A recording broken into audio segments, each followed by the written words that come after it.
మీకు తెలుసా సగటున రోజుకి 2600 సార్లు మొబైల్ని టచ్ చేస్తూ ఉంటామని? అవును, ఇది నిజం. దీనికి కారణం సోషల్ మీడియా ఎడిక్షన్. ఇండియాలో 1 GB డేటా ఎంత అంటే కేవలం 13 రూపాయలు మాత్రమే. యుఎస్లో అయితే అరౌండ్ $6. ప్రపంచంలోనే చీపెస్ట్ డేటా కాస్ట్లో 3వ స్థానంలో ఉన్న ఇండియాలో 820 మిలియన్స్ ఆఫ్ పీపుల్ ఇంటర్నెట్ని వాడుతున్నారు. అందులో సగం అంటే 440 millions of people rural area నుండి ఉన్నవారే. ప్రపంచంలో పెద్ద యూట్యూబ్ మార్కెట్ ఇండియాలోనే ఉంది. ఇంటర్నెట్ని వాడే ప్రతి 5గురిలో 4 యూట్యూబ్ని వాడుతున్నారు. సో ఇప్పుడు భారతదేశంలో ఉన్న ప్రతి రాజకీయ పార్టీ దీన్ని వాడుకుంటూ ఓట్ షేర్ని కొల్లగొట్టాలనుకుంటున్నాయి. ఒక సినిమాని ప్రమోట్ అండ్ పబ్లిసిటీ చేయాలి అంటే YouTube and social media is the best platform. ప్రజల్లోకి చాలా ఈజీగా చాలా ఫాస్ట్గా రీచ్ అవుతుంది.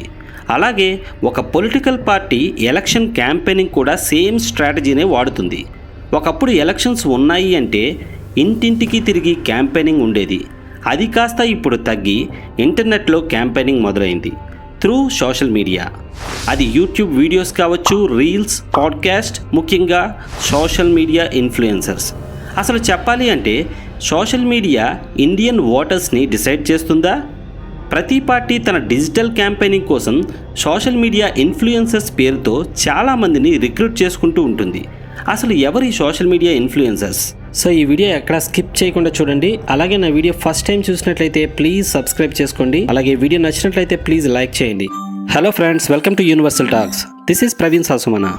భారతదేశంలో first social media campaigning elections 2014 అని చెప్పొచ్చు. ఆ సంవత్సరంలో మోడీ విజయానికి వాడిన best strategy digital campaigning. So 10 years తర్వాత 2024 ఎలక్షన్స్లో పొలిటికల్ కంటెంట్ని సపోర్ట్ అండ్ షేర్ చేయడంలో సోషల్ మీడియా కీలక పాత్రని పోషిస్తుంది అని చెప్పొచ్చు. ఒక్కసారి లెక్కల్లోకి వెళ్తే ఇండియాలో 229 millions of Instagram accounts, 535 millions of WhatsApp users, 315 millions of Facebook users, అంతేకాకుండా ముఖ్యంగా 462 మిలియన్స్ ఆఫ్ యూట్యూబ్ యూజర్స్ ఉన్నారు. అందులో చాలామంది యూత్ మాత్రమే. అసలు చెప్పాలి అంటే మన భారత జనాభాలో సగం మంది 30 సంవత్సరాల లోపల ఉన్నవాళ్ళు మాత్రమే. సో ఇక్కడ పొలిటికల్ స్ట్రాటజీని గమనించండి. యూత్ యొక్క ఓట్ షేర్ని పొందాలి అంటే social media is the best platform. So ఈ యూత్ని ఇన్ఫ్లుయెన్స్ చేసేది సోషల్ మీడియా ఇన్ఫ్లుయెన్సర్స్. అసలు ఎవరి సోషల్ మీడియా ఇన్ఫ్లుయెన్సర్స్? ఒక వ్యక్తి ఎక్కువ మంది ఆడియన్స్ని ఎంగేజ్ చేసుకుని తన అభిప్రాయాలను, నిర్ణయాలను తన ఫాలోవర్స్ ఫాలో అయ్యేటట్లు డిసైడ్ చేయించే క్యాపబిలిటీ ఉన్న వాళ్ళే social media influencers. For example, రీసెంట్గా నరేంద్ర మోడీ అంకిత్ బెన్పూరి అనే ఫిట్నెస్ ఇన్ఫ్లుయెన్సర్స్తో ఒక వీడియో చేశారు. అలాగే రాహుల్ గాంధీ భారత్ జోడో యాత్రలో విలేజ్ కుకింగ్ ఛానల్తో ఒక వీడియో చేశారు.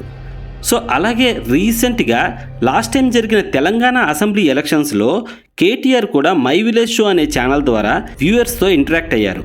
సో ఇక్కడ పొలిటికల్ పార్టీలు తన అభిప్రాయాలను, నిర్ణయాలను, వారి మేనిఫెస్టోను ఈ ఇన్ఫ్లుయెన్సర్స్ ద్వారా ఎక్కువ మందికి రీచ్ అయ్యేలా పోస్ట్ చేస్తూ, అలాగే యూట్యూబ్లో వీడియోస్ చేస్తూ ప్రజల్లో వారికి రిలేటెడ్ పొలిటికల్ పార్టీ గురించి ఒక ఈజీ అవేర్నెస్ని తీసుకువస్తున్నారు. కానీ పొలిటికల్ పార్టీస్ ఇక్కడితో ఆగలేదు. అన్ని political parties political related YouTube ఛానల్స్ని క్రియేట్ చేసుకుంటూ ప్రతి పార్టీ సోషల్ మీడియా ఇన్ఫ్లుయెన్సర్స్ని తన సొంత డబ్బుతో రిక్రూట్ చేసుకుంటుంది.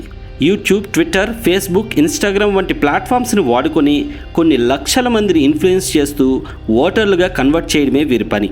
సో వీరు చేసేదల్లా అధికారంలో ఉన్న పార్టీ అయితే ఇప్పటి వరకు ఏం చేశారు అని, అలాగే ప్రతిపక్ష పార్టీ అయితే మేము అధికారంలోకి వస్తే ఏం చేస్తామో ప్రజలకు తెలియజేయడం, అలాగే ప్రతి పార్టీ తన అపోనెంట్ పార్టీని విమర్శించడం.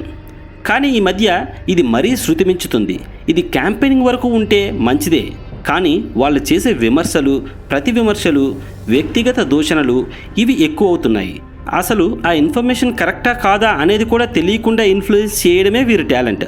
రీసెంట్గా కొంతమంది సినీ ప్రముఖుల డీప్ ఫేక్స్ కొన్ని పొలిటికల్ పార్టీస్కి సపోర్ట్ చేస్తూ వీడియోస్ వైరల్ అయ్యాయి.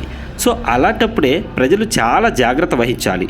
అసలు ఈ ఇన్ఫ్లుయెన్సర్స్ని ఎలా రిక్రూట్ చేసుకుంటారు, వారి మార్కెట్ ఎలా ఉంటుందో తెలుసుకుందాం. ఇన్ఫ్లుయెన్సర్స్ వారికి ఉన్న ఫాలోవర్స్ని బట్టి మొత్తం 4 టైప్స్గా డివైడ్ చేశారు. Nano influencers, micro, mid tier and macro influencers. 500 నుండి 10,000 ఫాలోవర్స్ ఉన్న వాళ్ళని నానో ఇన్ఫ్లుయెన్సర్స్ అంటారు. వీరికి ఒక పోస్ట్కి $10 to $100 ఇస్తారు. అలాగే 10,000 నుండి 50,000 ఫాలోవర్స్ ఉన్న వాళ్ళని మైక్రో ఇన్ఫ్లుయెన్సర్స్ అంటారు. వీరికి ఒక పోస్ట్కి $100 నుండి $500 ఇస్తారు. 50,000 నుండి 1,00,000 ఫాలోవర్స్ ఉన్న వాళ్ళని మిడ్ టైర్ ఇన్ఫ్లుయెన్సర్స్ అంటారు. వీరికి ఒక పోస్ట్కి $500 నుండి $5,000 ఇస్తారు. అండ్ 1,00,000 to 5,00,000 ఫాలోవర్స్ ఉన్న వాళ్ళని మ్యాక్రో ఇన్ఫ్లుయెన్సర్స్ అంటారు. వీరికి ఒక పోస్ట్కి $5,000 నుండి $10,000 ఇస్తారు. అంతేకాకుండా ఒక పార్టీని ఎంత స్థాయిలో ప్రజల్లోకి తీసుకువెళ్తారో వాళ్ళు చేసే రీసెర్చ్ని బట్టి వారి పేమెంట్స్ చేంజ్ అయ్యే ఛాన్సెస్ ఉంటాయి. సో ప్రజెంట్ సోషల్ మీడియాలో లీడింగ్లో ఉన్నది రూలింగ్ పార్టీ అయిన బీజేపీ. దానికి present 21 million followers on X, 7 million followers on Instagram and 50 lakh followers of WhatsApp group. Main opponent party అయిన ఇండియన్ నేషనల్ కాంగ్రెస్కి 10 million followers on X, 4 million followers on Instagram. అలాగే ఆమ్ ఆద్మీ పార్టీకి 6 million followers on X and 1 million followers on Instagram. So వీరందరూ national parties కావడంతో ఇతర ఏ political parties దీనికి దగ్గరలోనే లేవు.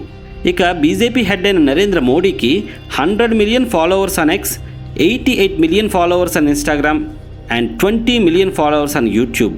అంతేకాకుండా కాంగ్రెస్ పార్టీ లీడర్ అయిన రాహుల్ గాంధీకి 25 million followers on X and 6.4 million followers on Instagram. So ఈ లెక్కలన్నీ చూసుకుంటే ఫాలోవర్స్ కానీ ఇన్ఫ్లుయెన్సర్స్ కానీ ఒక పార్టీకి ఎక్కువ ఉండొచ్చు, ఒక పార్టీకి తక్కువ ఉండొచ్చు. కానీ ఆ ప్రభావం ఓట్ షేర్ పైన ఉంటుందా అనేది వేచి చూడాల్సిన విషయమే. సో ఫైనల్గా ఓటు వేసే ప్రజలకు నేను చెప్పేది ఏంటి అంటే, ప్రతిరోజు, ప్రతి గంట, ప్రతి నిమిషం, ప్రతి పార్టీ వారి గెలుపు కోసం 1,00,000 చెబుతారు. సో వారు చెప్పేది కరెక్ట్ ఆర్ రాంగ్ తెలివిగా ఆలోచించండి. మనస్సాక్షితో ఓటు వేయండి. 5 సెకండ్లలో వేసే నీ ఓటు 5 సంవత్సరాల జీవితాన్ని మారుస్తుంది అని గుర్తుపెట్టుకోండి. జై హింద్. మీకు ఈ వీడియో నచ్చినట్లయితే లైక్ చేయండి, షేర్ చేయండి. ఇలాంటి ఇంట్రెస్టింగ్ వీడియోస్ కోసం ప్లీజ్ సబ్స్క్రైబ్ చేసుకోండి.